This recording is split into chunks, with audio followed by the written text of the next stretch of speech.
오늘 각종 사건, 사고 소식들 전해드리는 포인트 뉴스입니다. 먼저 오늘의 첫 번째 소식입니다.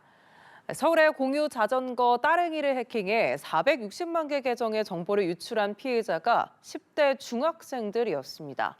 이들은 호기심과 가시욕에 범행을 한 것으로 파악이 됐는데요. 보도에 성채은 기자입니다.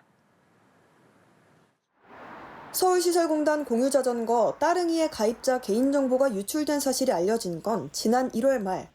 경찰이 다른 사건을 수사하던 중 유출된 따릉이 회원 정보가 존재하는 사실을 파악해 공단에 통보한 겁니다.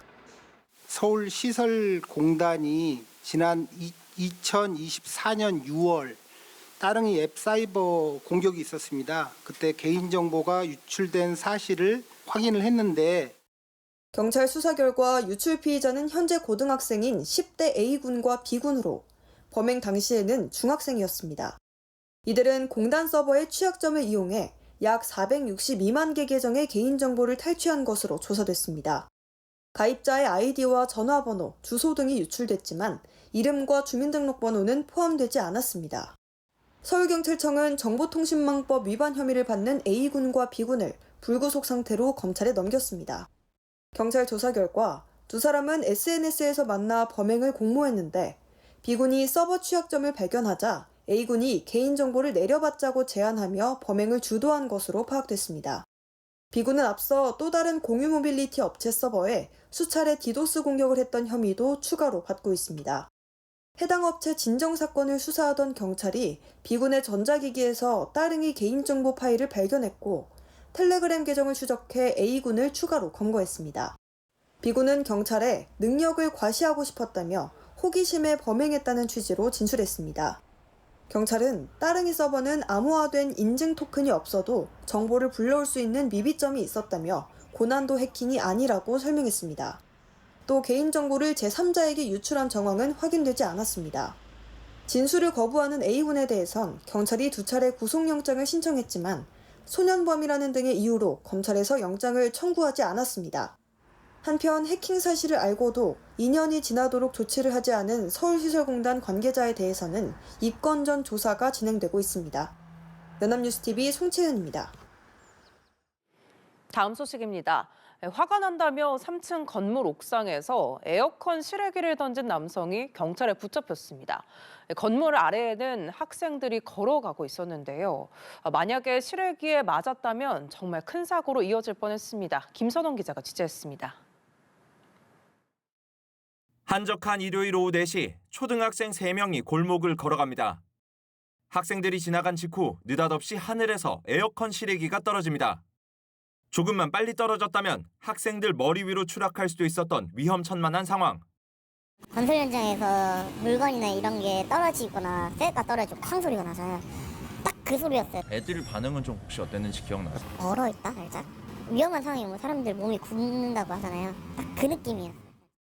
범행은 현장에 오토바이를 타고 나타난 남성 2명 중 한 사람인 30대 A씨가 저지른 걸로 파악됐습니다. 피해자들의 신고를 받고 출동한 경찰은 범행 40분 만에 A씨를 특수상해 미수 혐의로 현행범 체포했습니다.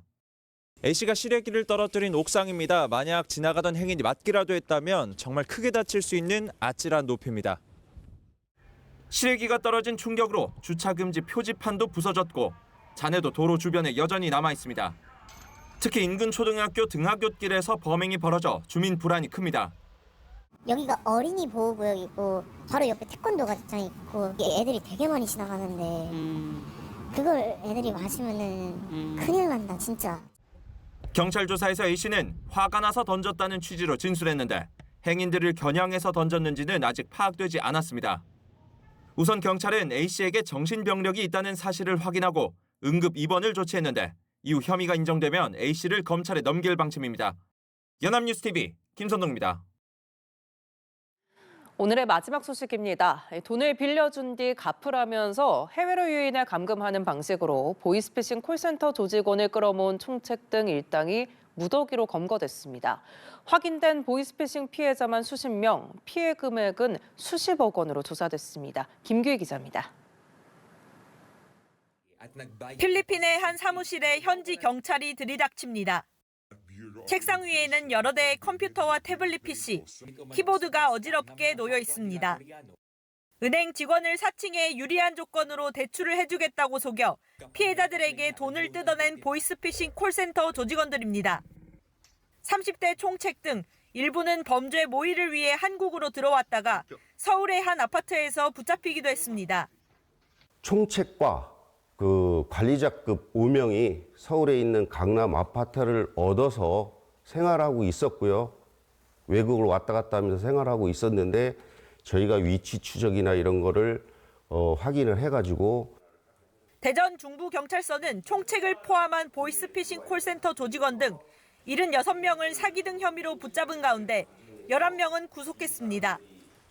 확인된 피해자만 62명, 피해 금액은 47억 원으로 조사됐습니다. 이들은 지난 2019년 2월부터 지난해 6월까지 중국, 필리핀 등의 보이스피싱 콜센터 사무실을 만들고 활동한 것으로 조사됐습니다. 특히 조직원을 모으기 위해 사채업자와 손잡고 고금리로 돈을 빌려준 뒤 갚으라고 협박했으며 휴대폰 유심칩 제조 업무를 하면 돈을 많이 벌 수 있다고 속여 해외로 유인했습니다. 이후 여권을 빼앗는 등 방식으로 감금한 뒤 조직원으로 활동하게 했습니다. 거기 가면은 돈을 많이 벌 수 있다. 나 근데 보이스피싱 절대 안 갈 거다. 괜히 나 살자고 누구 죽일 순 없다. 이렇게 말을 했었거든요. 근데 끝까지 아니라고 해서 간 거였어요. 경찰은 아직 붙잡지 못한 나머지 일당을 검거하기 위해 국제 공조 등을 통해 수사를 이어갈 방침입니다. 연합뉴스 TV 김규입니다.